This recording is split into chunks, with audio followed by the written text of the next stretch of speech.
Sue Tilley was a confidant and collaborator of Leigh Bowery, avant-garde performance artist, designer, nightlife icon, known for his flamboyant and provocative costumes that challenged traditional notions of art, fashion, and identity, and who died 30 years ago. Through Leigh, she also became a muse to artist Lucian Freud, who immortalized her in Benefits Supervisor Sleeping, a painting that made headlines in 2008 when it was sold at auction for $33.6 million, setting a record at the time for the most expensive work of art by a living artist. Now, this is Sue Tilley's story and the story of her friendship with Leigh Bowery. And then he laid back, he fell over, grabbed his stomach, go, ah! Then suddenly he had these tights on with a Velcro gusset. And that spread open. And now we call Nicola, naked Nicola, with an umbilical cord made out of sausages, covered in red paint. He invented this plan where he was going to squirt water all over the audience from his rear end. And I think he really thought any attention was good attention, however rotten it was. And you said it was hard to get in once. One week I went when I wasn't working. Such a big crowd. Couldn't even get in myself. But once he got his diagnosis, he worked so much harder because he thought, I haven't got much long to do what I want to do, so I better get on and do it. So he did. I had a flatmate born to lose, and he had AIDS as well, but he wouldn't admit it. Oh, that was a terrible to do. And Leigh used to say to me, it's practice for when I die. I went, oh, thanks.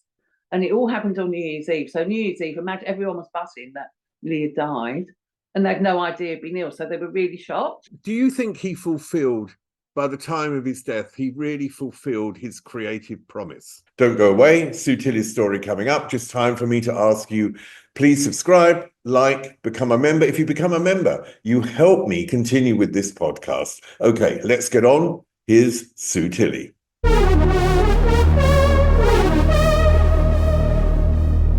Sue Tilley, welcome. I mean, this is unusual for me because normally on this podcast I interview pop stars, but I've widened the perspective of it, and now I'm interviewing people who have sort of been witnesses to things in popular culture and been around certain people. And I would say that you're very well known for probably two things to the wider public. One, as being the muse of Lucian Freud, being in a couple of paintings, and one of them, at the time when it was sold, was the most expensive painting in history. That's one side.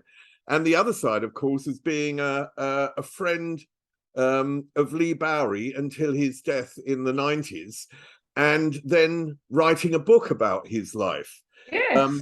So these two things really appealed to me in seeing you again, obviously. And obviously, it's just lovely to see you again. And in my mind, I am a pop star. That's it. Yes. Why not? My favourite thing. I love pop stars. I'm obsessed with them.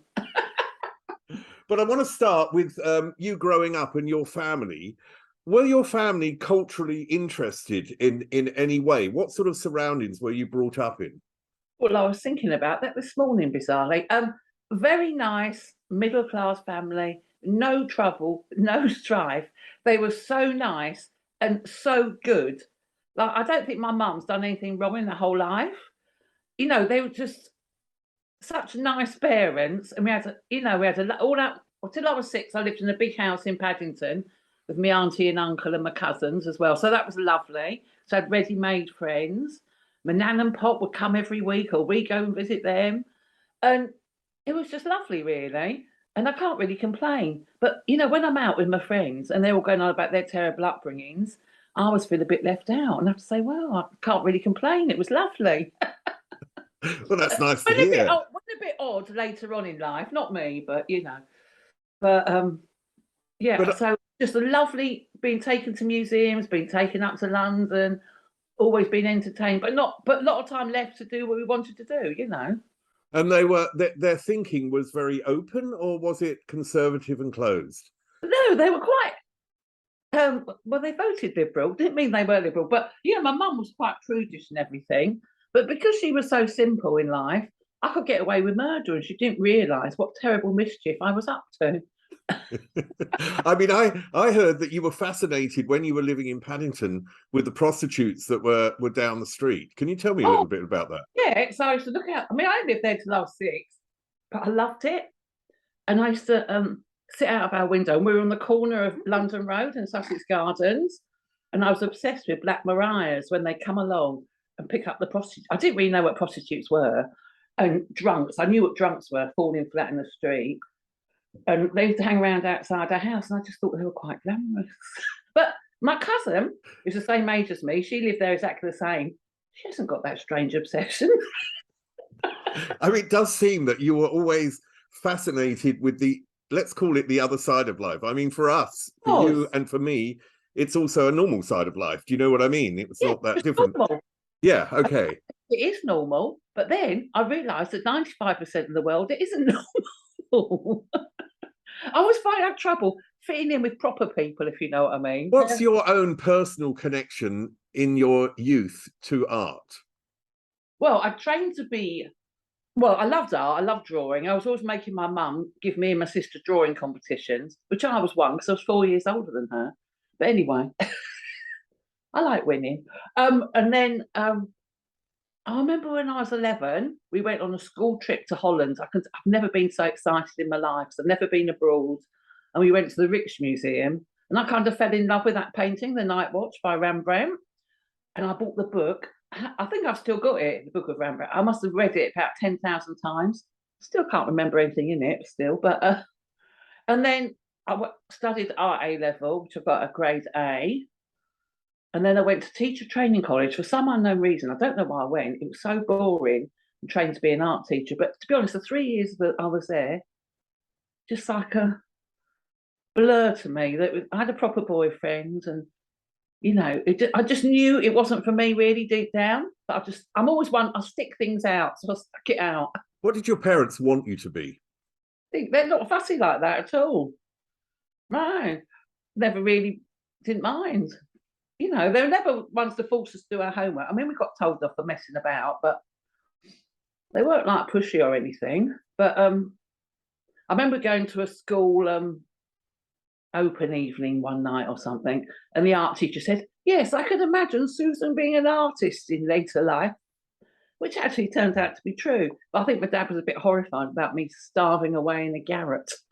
You moved back to London, you moved to Kentish Town, and you started work at the unemployment office, didn't you? Yeah, because when I left college, I went to sign on. They went, "Oh, we've got jobs in Jobcentre." And I'm so simple, and I don't like arguing. I went, "Oh, all right then." Stayed there almost 40 years. I mean, it's amazing that, there is a contradiction in a sense, but it's only because of my thinking. It's maybe not a contradiction. No, but everyone's confused by my life. But I'm so pleased, because a lot of people I know are very airy-fairy, arty-farty. They don't really understand real life and don't understand the enjoyment you can get from regular people, But I'm in both camps, which I've always liked, but neither camp have really understood the other one. What was your introduction to the gay nightclub scene in London, and how did it come about? Well, funny enough, I started work at the Jobcentre in Camden Town, which was a great eye-opener to me, because I'd never seen such filth and squalor in my life. And that's the people who work there, not the people coming in. Anyway. And then there was a boy there working, attractive young boy. I thought, oh, he's very nice. We got on very well. Turns out he was a homosexual, the first one I'd ever met. And not the last. Not the last. And funny enough, I saw him a couple of weeks ago. I haven't seen him for a long time, but he came down. And I always say to him, "You're the first gay I ever met. You've got a lot to answer for." So why did you like gay clubs? Because you went, I knew lots of women, obviously, as a gay man, go to gay clubs, and then my friends would go to gay clubs, and lots of women felt a certain freedom of being there, because you're not hit on, you're actually talked to, you make friends. You know what I mean? It's something different. But there was always straight boys there, and the straight boys who went were kind of open-minded, if you know what I mean, because that's why they went to the gay bar. And also, they must have realised it was easy to get off with girls in the gay bar, because the girls were quite probably, me. I can say I was a bit of a goer. You were easy, were you? That's not the right tone for it. And I was, so it's okay. can't be fussy. And I think that just the general gay culture, it sort of it was just, it's just what I liked. What clubs were you going to at that time? Oh, I think they're very, very keen at lasers in Bolts at Turnmills. No, not at Turnmills. What's it called? Turnpike Lane. I love going there until unfortunately I got banned for stealing drinks. Oh no. Yeah, I went all the way on the bus. And they saw me and went, "No, you're banned." I had to go home on the bus on my own. Cried all the way home. The thing about Uh, lasers was that they had two groups of people, didn't they? I mean, I used to go there because I actually lived yeah, at one point in Stamford Hill, I think it was. yeah, So I used to go there. I can't remember what night it was, whether it was a Saturday night or a Friday Wednesday. thing. Friday night. Okay, yeah. And then there would be the trendy crowd, and then there would be the sort of Regular gays. yeah, yeah, and it was an odd mixture, really. I know, but in those days it was a bit more like that because there wasn't so many clubs, was there? What I always liked was a suburban disco, you know, like in the country or somewhere, because there was only one disco. Everyone was there: the goths, the freaks, the punks, the regular folk. That was my favourite. And also I used to go to Cha-Cha's in Heaven. Cha-Cha's was my favorite club. I mean, it was amazing, wasn't it? It was at the back of Heaven. It was a small club, but it connected. You could go one way to Heaven, but I think Heaven couldn't go the other way. I think there was something Yeah, like a weird thing in there. But Cha-Cha's, how would you describe Cha-Cha's? Because it was very, very different and very, very original. And also, you know, with Scarlet on the door, yeah, it already made a first impression as you went in, didn't it? yeah. And it was very sort of very basic, really. There wasn't fancy lights. You had to go into Heaven for the fancy lights. But it was just like everyone just hanging around, lying on the floor, all your friends chit-chatting. I mean, I made all my friends there. Most of them I'm still friends with now. I mean, one thing about that club was that it had a mixture of people who were going on to do something culturally important.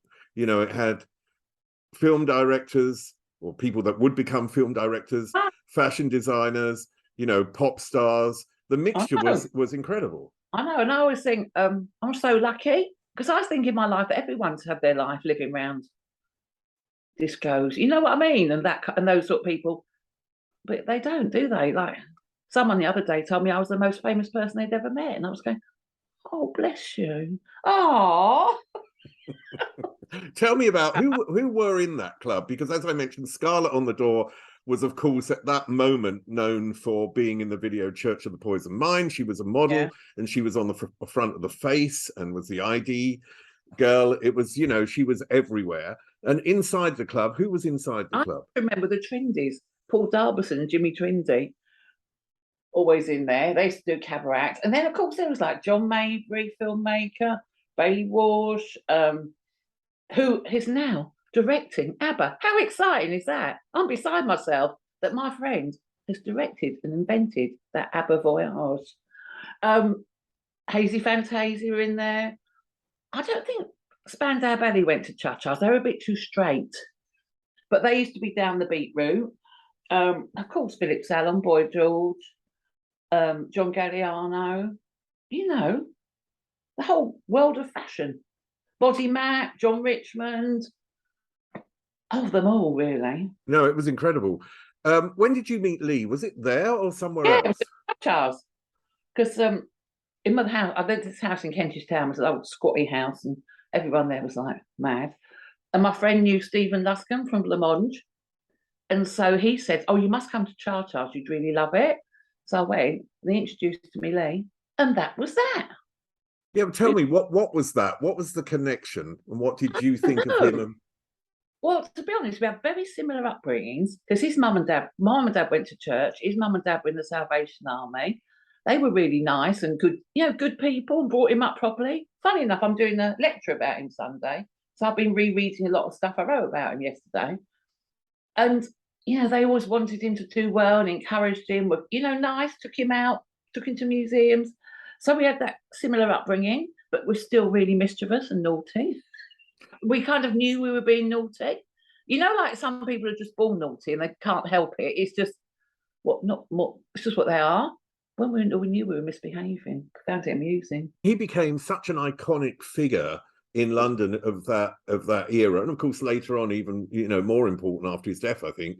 But when he came to London, he had a dream, didn't he? What was his initial dream? To be a fashion designer and go to all the trendy clubs. But it took him about about a year, to actually meet someone who introduced him to that life.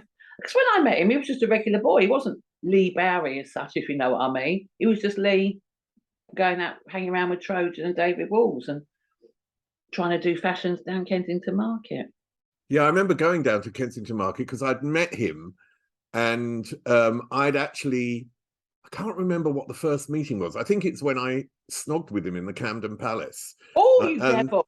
No, and it's a very good evening because I was with a group of friends, and one of them set fire to Philip Salon's hair. I don't know if you were there that evening, and his hair caught fire.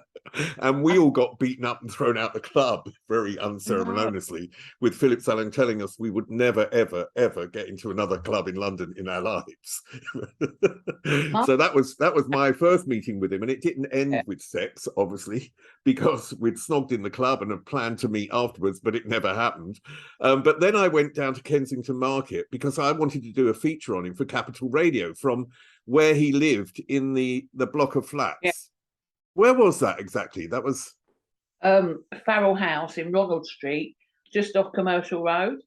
What shocked me, by that point, he had really sort of moved into dressing up and wearing his outfits and going out. Yeah. And the locals literally stoned him when we came out of his flat and went to get a taxi. We were pelted with stones, and the aggression of the youth just to someone who was dressing up and being ultimately really fashionable was a real shock to me.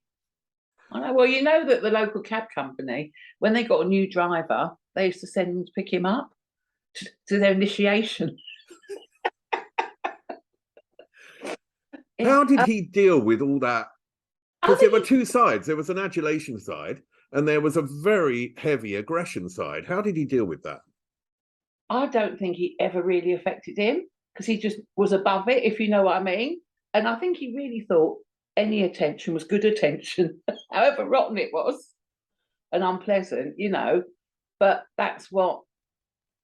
So I don't think I ever heard him moaning or groaning about it. He was never one for gay rights or anything like that. He just was what he was, you know what I mean? He didn't. Very modern, I think. Was he driven? Yeah. After he got his diagnosis of HIV, much more driven. Because before that, he'd often spend, with a hangover, just lying on the sofa, and we'd be on the phone all day just chatting and doing nothing. But once he got his diagnosis, he worked so much harder because he thought, I haven't got much long to do what I want to do, so I better get on and do it. So he did. Well, that's amazing. So that limited time really hit him. Yeah, very much so.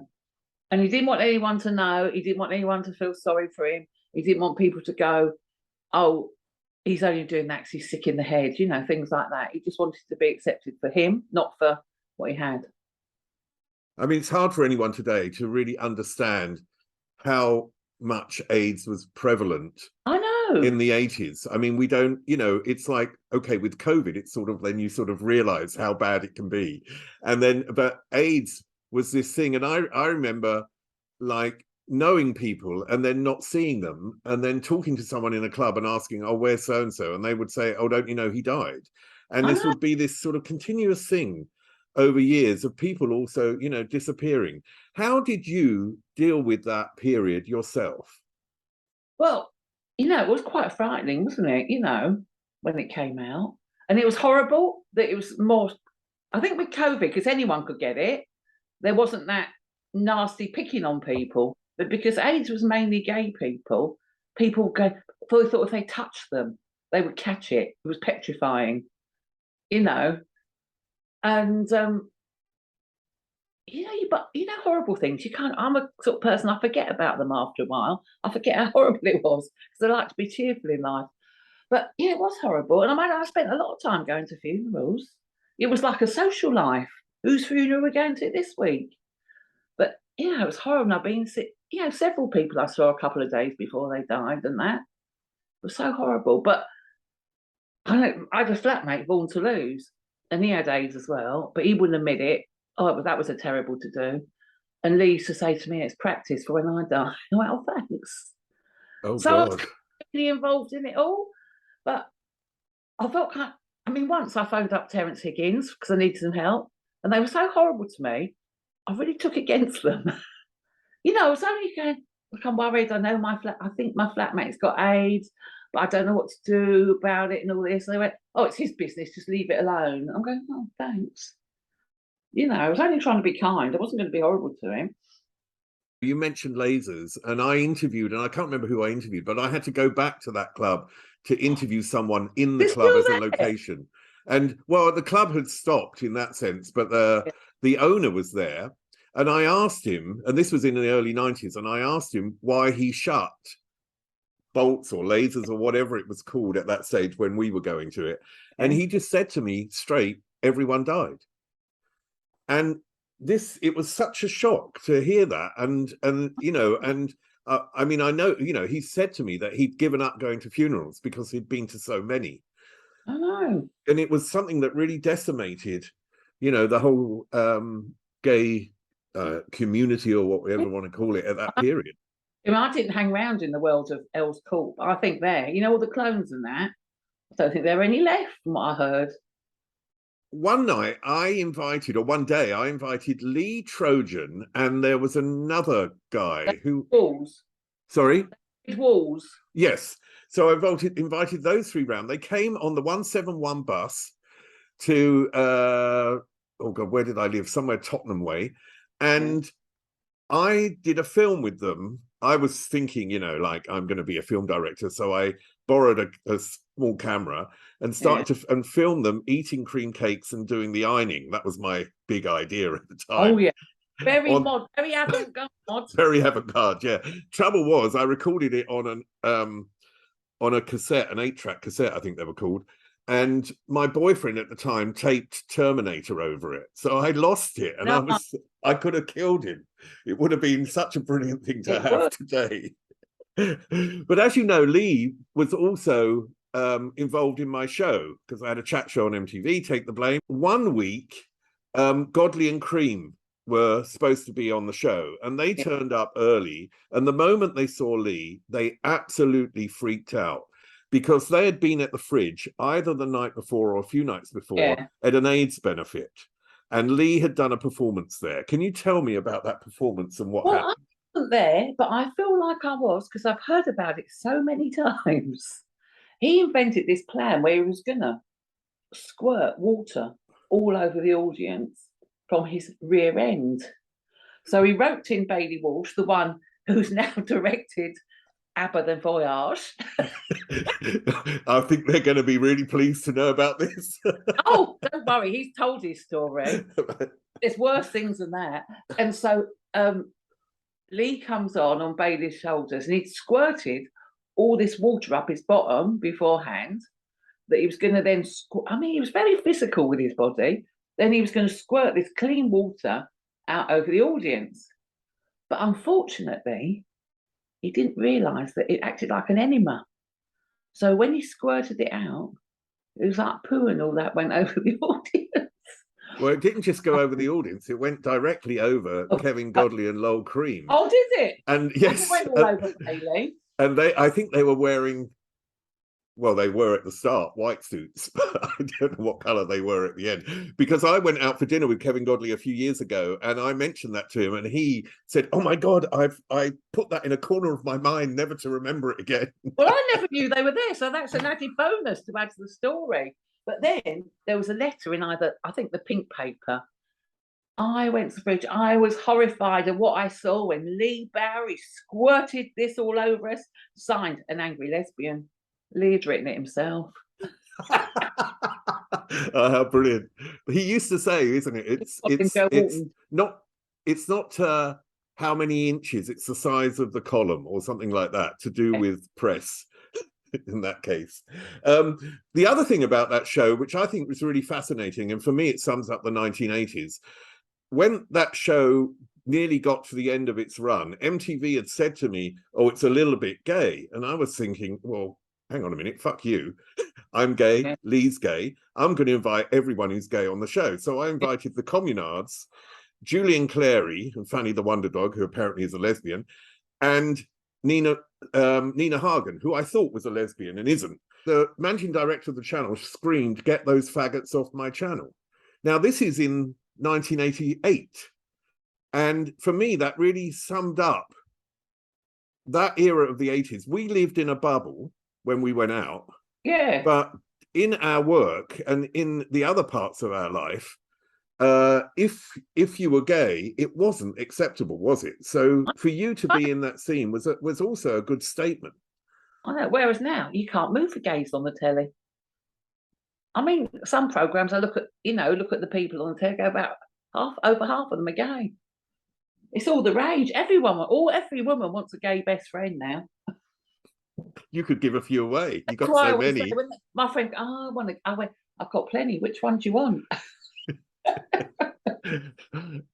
Now, Lucian Freud he'd gone to see Leigh at the Anthony Dufay Gallery, hadn't he? That was his first connection with him. Yeah. When did you hear of Lucian's interest at first, I presume, in Leigh? More of Sue Tilley coming up. Just time for me to ask you, as usual, please like, subscribe, get out a membership. That really helps me continue. Thanks. Here's Sue Tilley.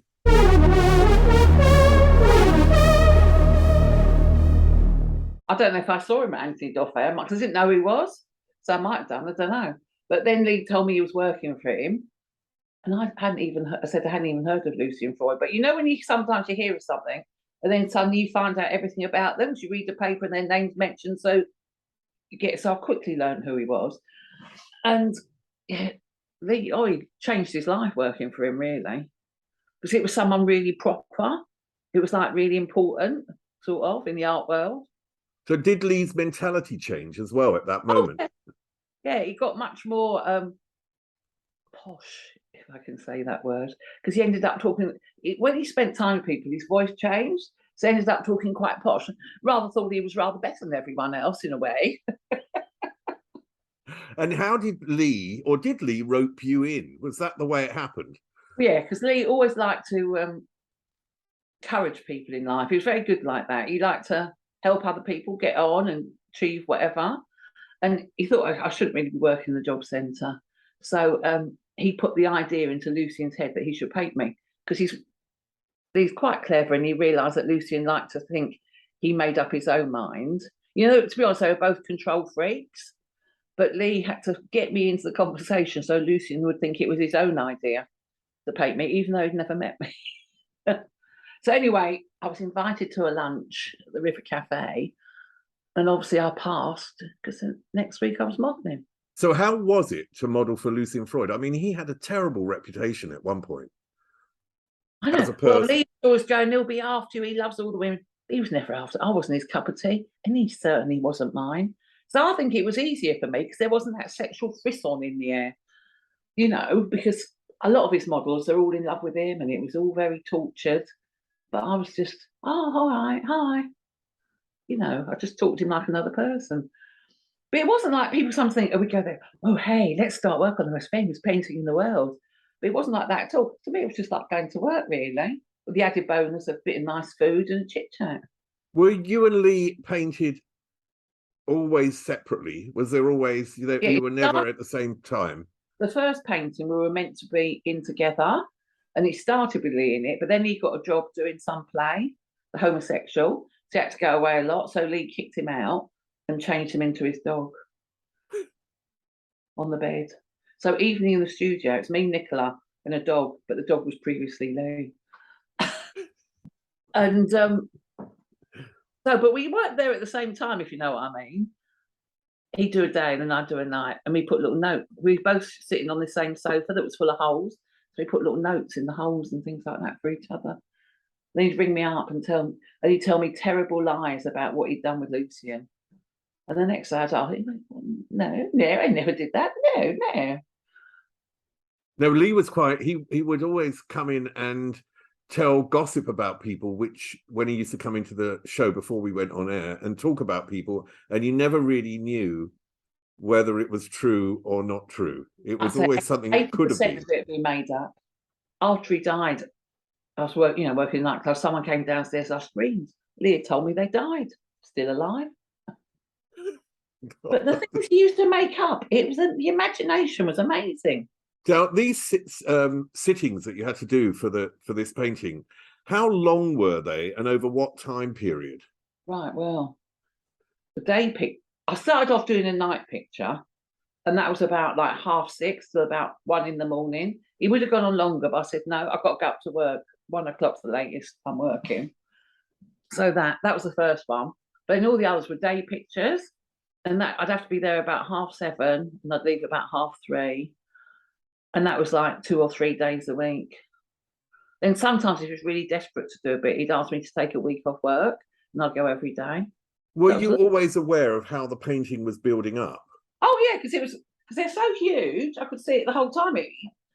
I've tried to explain this to people a lot. He didn't. You usually think a painter stands behind the painting and looks over, because it was so big he couldn't. So it was on the side, so he could see the painting and see me at the same time. So of course I could see the painting. I could see every stroke he put on it. Did you ever say anything? Not really. You didn't really comment about what he was doing. I go, can't you do a bit of floor when I'm not here? You go, no, it's not the same without you. You just said that, you would do a night thing to about 1:30 in the morning, and then you say, I have to go home because I've got to go to work in the morning. So there you are, being painted by one of the world's most famous artists. Yeah. And then the next day, you're going to work at the unemployment office. There is this sort of dichotomy there. A couple of nights later, I'll be working on the door of the WAG club. I'd worked hard for about 2 years. I never had a day off work. So I worked Saturdays and Sundays as well. It was just... But I like that. That's why I think that I know about lots of things, and I've got a wide. I don't know a lot about anything, but I know a little about a lot of things. And I like that I've got that varied life. Nice not to be stuck in a box, isn't it? Well, one of the things that Leigh was involved in the mid-'80s, I think it was about 85, was Taboo, which was sort of a seminal club in London, in Leicester Square, in Maximus, Club Maximus, I think it was called. It was. And this was a club which was so popular that I remember, you stood outside with this massive crowd trying to get in, trying to get the attention of someone on the door so you could make a run for it to get in. What was that club like for you? How did you view it? And in hindsight, how would you say you would describe it? Well, on the first night, I wasn't there because I was being operated on in hospital. I like that story. I had an ovarian cyst. So as the club opened, I was on the operating theatre being cut open. And then next day, Leigh came to see me. He told me it was a fantastic success. It was so wonderful. Everyone was there. I found out there was about 30 people there. But word got out and news spread. And it became a big success. And I worked on the door every other week, cashier, and you said it was hard to get in once. One week I went when I wasn't working. Such a big crowd, couldn't even get in myself. I'm not really pushy, and I couldn't really be bothered fighting my way through and going, oh, let me in. So I went home. There was this wonderful story, and it's a tragic story and terrible, but it's one, that made me laugh, and I never knew if it was true, about a girl who wanted to get in, and Leigh told the story in a magazine that she was permanently turned away, and the one night that she would have got in was when she got crushed in the crowd. Was that a true story? That was rubbish, wasn't it? I'm surprised you didn't say there was someone stuck in the air conditioning like the Studio 24. No one was crushed in the crowd. Why do you think he just loved to make up stories? Was it just playing with people, or did he have a purpose? Just entertainment. It was to entertain people, I think. But, I've read bits of his life and the lies he used to tell, even like as a young boy. When he was in London, he worked in Burger King. He used to make up these terrible lies, great long sagas. To be honest, I think he should have been an author because he was so good at making things up. and could remember, you know, the tales he told and carry on with them all. Yeah. Do you think he fulfilled, by the time of his death, he really fulfilled his creative promise? No, not at all. No, there was so much more to do. I mean, his little group was just, his band were just coming, but they would have never had mainstream success. I mean, one of our main arguments when I told him, I go, you're not going to be on top of the pops with that group and that song. But no, there was a lot more going on. And then kind of like, I think, because he died before the internet and everything. And so he didn't reach so many people, you know what I mean? He was like, and there was so, like, you know, like, I mean, even I've worked for Fendi. I'm not even a fashion designer. So imagine what big fashion houses would have used him and things like that.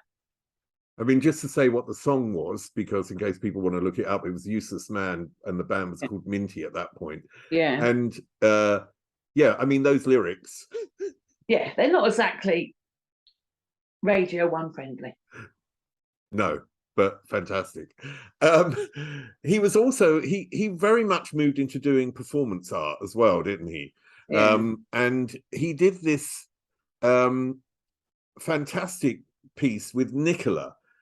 And I think there's a video of it, and I think it's at Heaven. I'm not really sure. Well, there's loads of videos of it, 'cause he did it several times.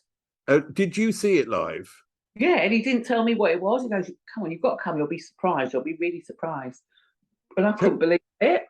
Tell me what happened. Well, he came waddling onto the stage with this old lady curly wig on, an old lady big frumpy suit. But it was enormous. He has a huge stomach, these funny little high heel shoes. Then he was singing and dancing and shrieking.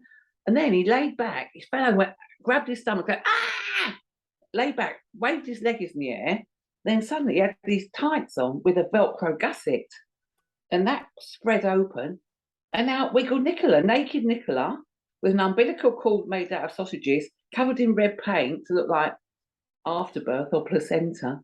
It was amazing. And then he fed her, you know, like a mother bird feeds her babies into her mouth, and he'd swallowed all the time. So he was dancing around with Nicola on his stomach and cold vegetable soup in his mouth that he then spat into her mouth. It looked like he was feeding her. It was amazing. You know, you're so shocked when you see it, you're just thrilled because it was so brilliant. I know that it must have been a very difficult period for you, but because you've written a book and because you've probably had to go through it a number of times, and being around someone when they die and being around, you know, he was your best friend and he's dying. When you look back at that period now, how do you look back at it and how do you feel about that time? Well, it was hard because I've been through it already about a year and a half previously with my flatmate Born to Lose, who was a pop star singer of Department S. And then it was just, I can't really say. It was like scary, but at the same time, it was nice because I spent so much time with Leigh chatting and talking to him, just him and me. You know, it was nice. I know it wasn't, I mean, we spent a lot of time crying, but we had spent a lot of time laughing as well.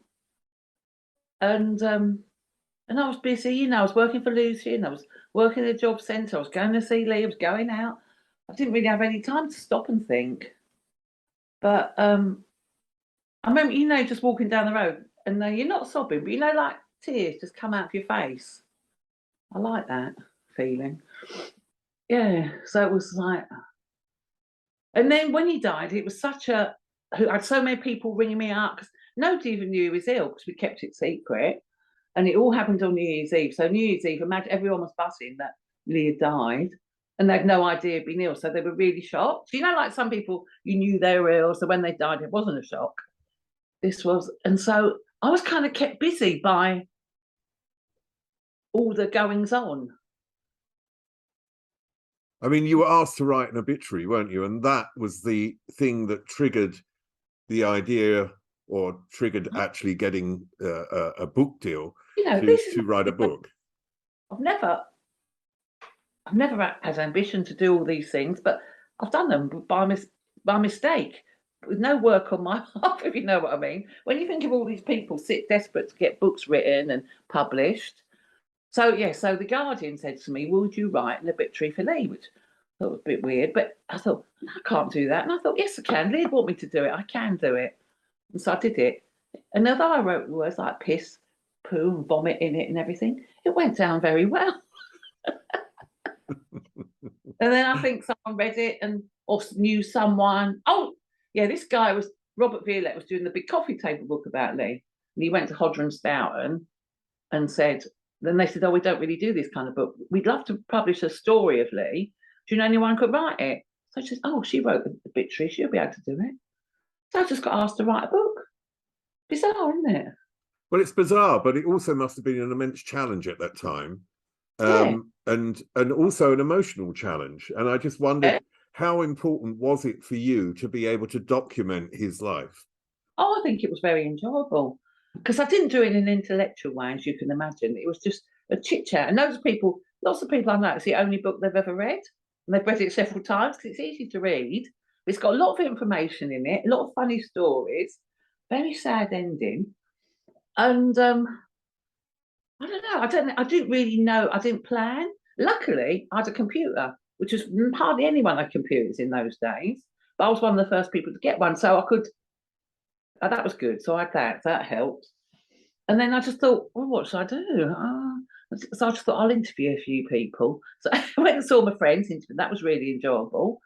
And then it kind of wrote itself because I'm not very good at things in chronological order. I'm not very good at that. So I thought, oh, I'll do a chapter on sex, a chapter on fashion, a chapter on taboo. And it all fell into place.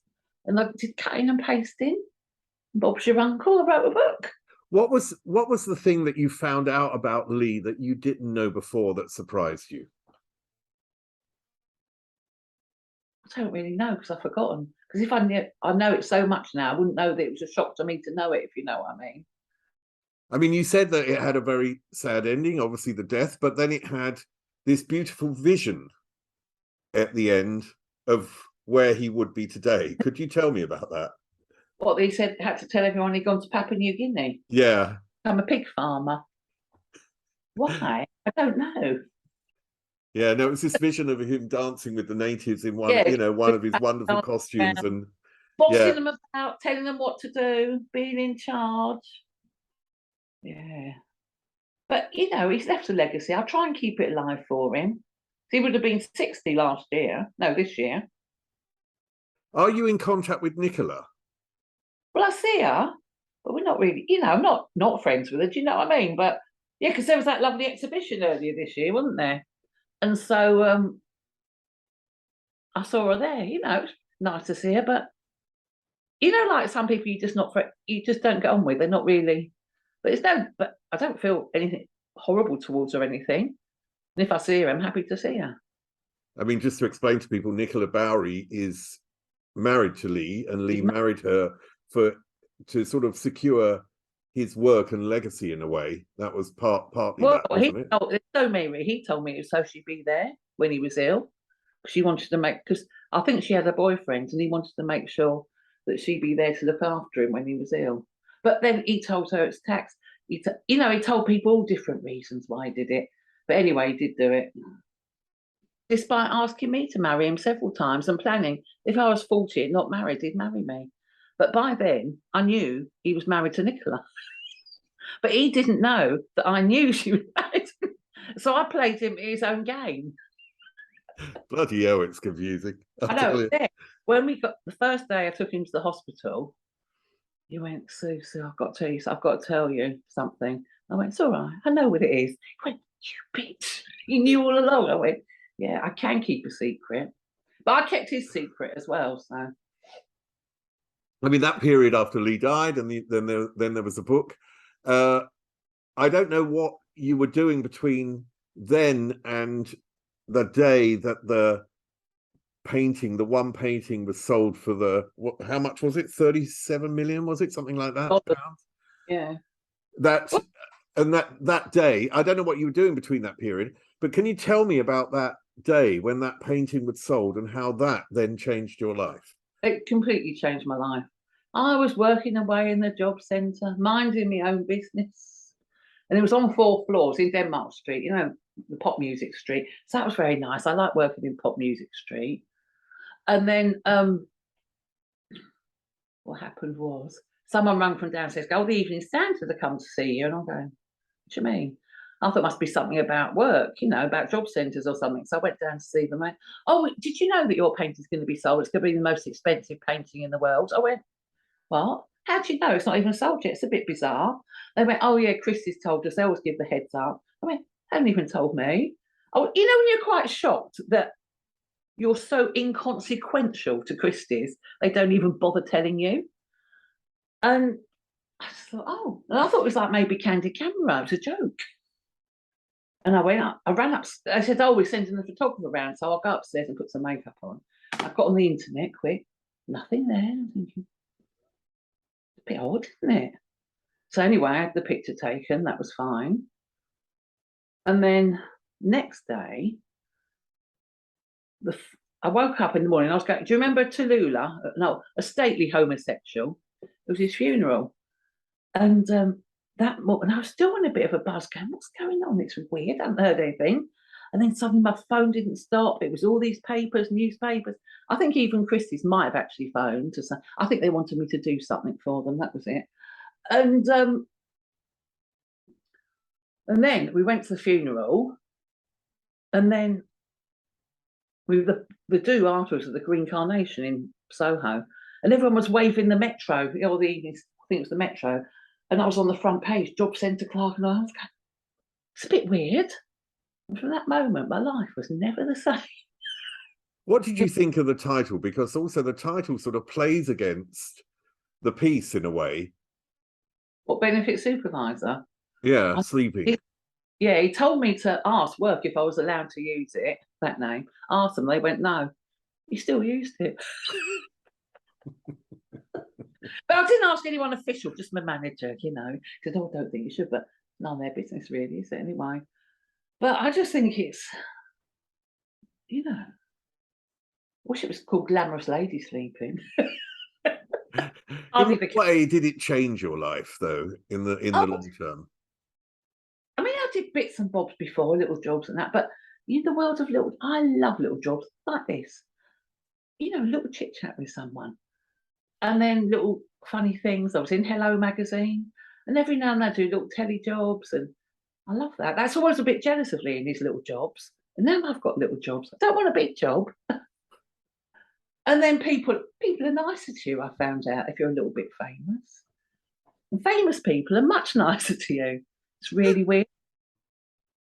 I can't describe it. A few weeks ago, I was sitting outside a cafe, and someone drove past, opened the window, and screamed out, "You're the woman in the painting!" Now, you're in St Leonard's, aren't you? And in a sense, your life has, in a way, gone full circle. So you are now giving art classes. Yes. You are now an artist yourself. Yes. Tell me about your art classes, because I heard that you do sort of life art and you have a guest. Yeah, well, it started off do you know Wayne Shire's another old nightclubber? He's got several pubs here. So I started off doing the art class in there. And then, of course, COVID came, so it was lockdown. And at first I thought, oh, fantastic, got nothing to do. How lovely is that? But after a couple of weeks, I was dead bored. And then people around here are very creative, and they're always starting things and doing things, and it's really nice. And then this boy I know started a thing called Isolation Station Hastings, which was like a local television station with various programs on. They said, oh, you can do your art class online. I went, oh, all right then, okay. And I started off the first one, I was the model, because it was weird. You couldn't see the people talking. They could send messages, but you couldn't see them. And so, well, I can't model every week. I thought, I know what, I'll ask a friend. So I got various friends. So they set up the camera in their house, me in my house. Then I interviewed them while people drew them. Then at the same time, people could send questions in, and they'd come up on the bottom of the screen so I could read out questions. It was lovely.